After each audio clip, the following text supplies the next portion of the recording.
Becky Hansen has a 5 and 10-year-old. Both were inside the Covenant School during those terrifying moments. A month later, she says this all still feels so surreal, and she remembers the pain every single day.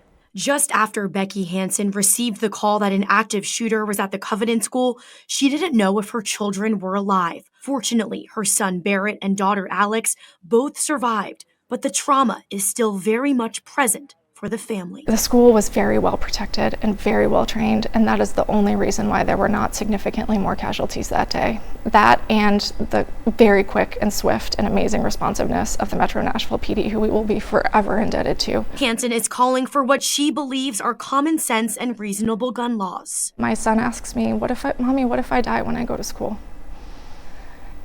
Because the last time I was at school, 3 kids died.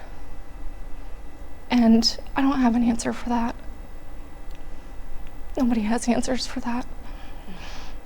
And I just have to sit with him in those moments and just say, you know what, honey, I'm scared too. While she commends Governor Bill Lee's school safety measures he's put in place, she's pushing for extreme risk protection orders, closing the loopholes on background checks and safe storage. Do you feel safe sending your kids to school? No. Do you think that if some of these were put in place, you'd feel much safer sending your kids to school? Absolutely.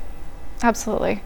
And I'm not naive enough to think that this is never going to happen and that this is going to fully solve the problem. Becky feels it's not about taking anyone's Second Amendment rights away, but it's simply to try and keep guns out of the hands of dangerous people. What message would you have for some of those lawmakers who may not be so willing to pass some of what your group is calling for? Let's just sit down and talk. I want to understand.